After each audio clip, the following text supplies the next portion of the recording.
और 25 तारीख को हम बिहार के तमाम छात्र नौजवानों से अपील करेंगे कि शांतिपूर्ण तरीके से बिहार बंद में आप अपने अपने ज़िले में अपने अपने इलाके में उतरिए और इस सरकार को झुकाइए, क्योंकि युवा ही सिस्टम बदल सकता है, युवा ही इस बेबसी के दौर को ख़त्म कर सकता है। तमाम छात्रों से, नौजवानों से ये अपील करते हैं कि आप शांतिपूर्वक तरीके से इस आंदोलन में आइए।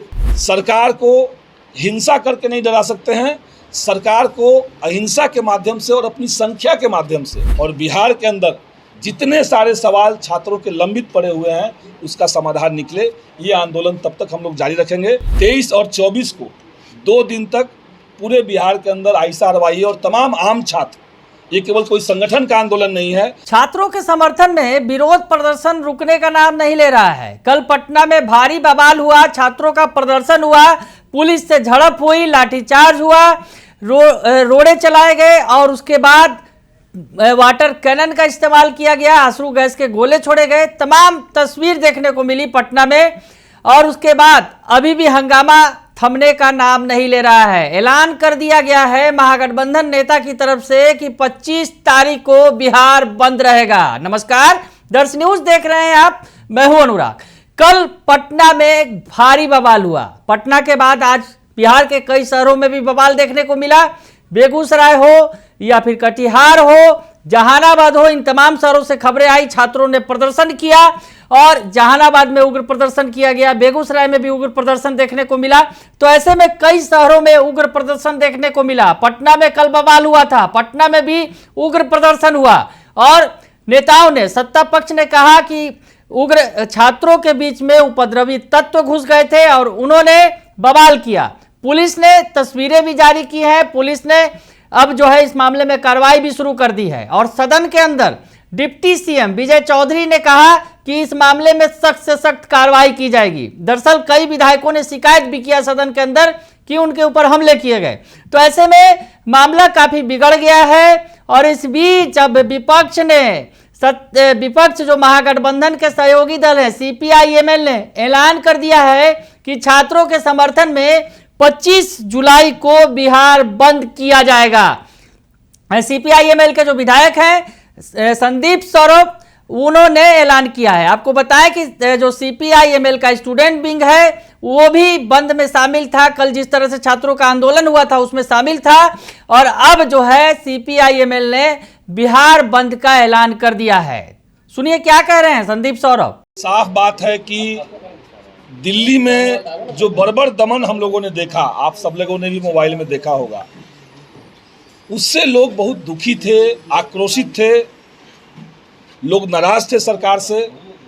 और यही कारण है कि आइसा ने जब कॉल किया एक प्रोटेस्ट का, तो 20,000 छात्र जो है वो पटना की सड़कों पर लोग उतरते हैं। सबसे पहले हम ये क्लियर करना चाहते हैं आप लोग के बीच में कि ये आंदोलन जो आइसा रवाइये अभी आगे भी करने जा रही है, इस आंदोलन में आप मीडिया के बंधुओं के माध्यम से, मीडिया के साथियों के माध्यम से हम तमाम छात्र नौजवानों को कहेंगे कि इस आंदोलन में शांतिपूर्वक तरीके से सही बात, सही मुद्दा रखना, ये हमारी सबसे पहली प्राथमिकता होगी।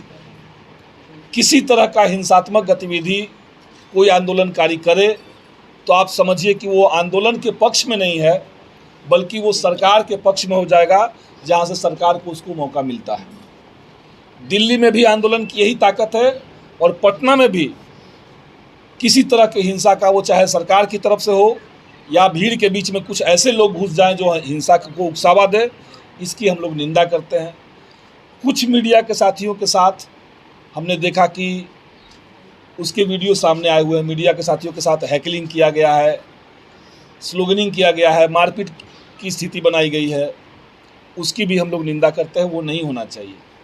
ये सही बात है कि आज जो बिहार के नौजवान हैं, देश के नौजवान हैं, इनका आक्रोश केवल इस बात पे नहीं है कि पिछले 10 सालों में 152 पेपर लीक हो गए और अब तक एक भी ऐसा व्यक्ति को सरकार नहीं पकड़ पाई है जिसको वो अदालत से सज़ा दिलवा करके जेल में बंद कर सके। ऐसा एक भी अभी तक केस नहीं आया है। ये नाराज़गी तो थी, लेकिन ये तात्कालिक नाराज़गी थी। बिहार के नौजवानों की नाराज़गी इस बात पे भी है कि सरकार लगातार उनके साथ छल क्यों कर रही है।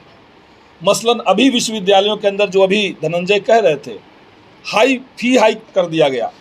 जो ग्रेजुएशन का फीस 3 साल की पढ़ाई में मात्र 6,000 था, अचानक से एनईपी लाया गया, न्यू एजुकेशन पॉलिसी, और उसको बढ़ा करके ग्रेजुएशन का फीस 30,000 हो गया। ये 500% का फी हाइक, ये कहाँ से सरकार को आता है? 7.5 CGPA थर्ड ईयर में अगर आपके पास नहीं है तो आपको प्रॉपर BA की डिग्री नहीं मिलेगी, आधी अधूरी डिग्री मिलेगी। ये कौन सा क्राइटेरिया है? ये बिहार सरकार अपने मन से क्यों लागू कर रही है? सदन के अंदर सरकार ने 2 साल से लटका करके रखा है TRE 4, आज तक नहीं आया। BSSC द्वितीय इंटर स्तरीय परीक्षा, आप लोग जानते हैं 2022-23 में उसका विज्ञापन आया, 26 चल रहा है। इस 3-4 साल में सरकार ने 4 बार फॉर्म भरवा लिए, लेकिन आज तक उसकी परीक्षा नहीं ली गई है। तो ऐसे तमाम छात्रों के सवाल हैं, शिक्षा से जुड़े हुए, रोजगार से जुड़े हुए। और हम लोग ये भी देख रहे हैं कि हाल में सरकार उच्च शिक्षा को पूरी तरीके से बर्बाद कर देने के लिए, जो UG की पढ़ाई होती है, अंडर ग्रेजुएट की पढ़ाई होती है, उसको सरकार ने यूनिवर्सिटी से काट के अलग कर दिया है। पहले इन लोगों ने इंटर को अलग किया और इंटर के बच्चों को भेजा कोचिंग में पढ़ने के लिए। अब इनकी नज़र में है कि जो BA करने वाले बच्चे हैं उसको विश्वविद्यालय से हटा दें और कोचिंग में भेज दें। ये जो सिस्टम बिहार के अंदर चल रहा है, इसको आम छात्र समझते हैं, लेकिन सरकार की जो भाषा है, आप लोग देखते होंगे, बिहार सरकार की भी भाषा वही है, दिल्ली में भी वही भाषा बोली जाती है। 2005 से पहले कुछ था जी।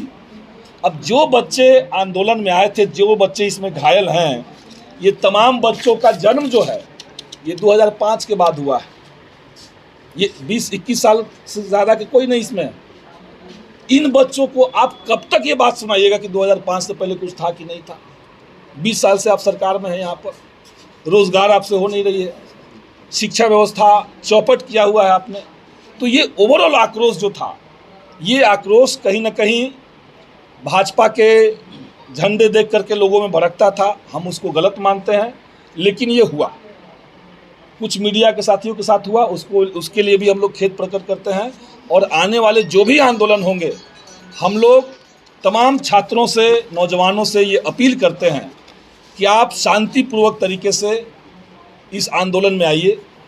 सरकार को हिंसा करके नहीं डरा सकते हैं, सरकार को अहिंसा के माध्यम से और अपनी संख्या के माध्यम से, कितनी संख्या में हम उतर रहे हैं सड़क पे, तो कल जितनी संख्या में थे सरकार ऐसे ही घबराई हुई थी, डरी हुई थी।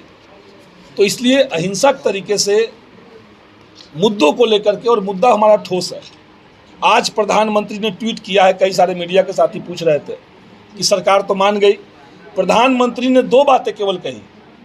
उन्होंने कहा कि हम सदन में चर्चा करने के लिए तैयार हैं, जैसे देश के ऊपर आप एहसान कर रहे हैं, वो तो करना ही चाहिए था। दूसरी बात वो कर रहे हैं कि फास्ट ट्रायल कोर्ट जो है हम एस्टेब्लिश करके इन पेपर लीक के मामलों को सुनेंगे। लेकिन इसके लिए जवाबदेह कौन था? क्या शिक्षा मंत्री इसके जवाबदेह नहीं थे, जिन्होंने नीट की परीक्षा CBSE से छीन करके अपना RSS का एजेंसी NTA को थमा दिया? तो शिक्षा मंत्री का इस्तीफा अगर नहीं होगा तो कोई और बात का मतलब नहीं है। तो इसलिए शिक्षा मंत्री का इस्तीफा हो और बिहार के अंदर जितने सारे सवाल छात्रों के लंबित पड़े हुए हैं उसका समाधान निकले।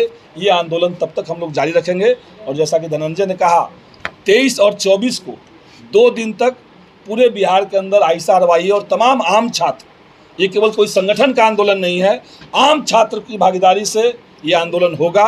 और 25 तारीख को हम बिहार के तमाम छात्र नौजवानों से अपील करेंगे कि शांतिपूर्ण तरीके से बिहार बंद में आप अपने अपने ज़िले में, अपने अपने इलाके में उतरिए और इस सरकार को झुकाइए, क्योंकि युवा ही सिस्टम बदल सकता है, युवा ही इस बेबसी के दौर को खत्म कर सकता है।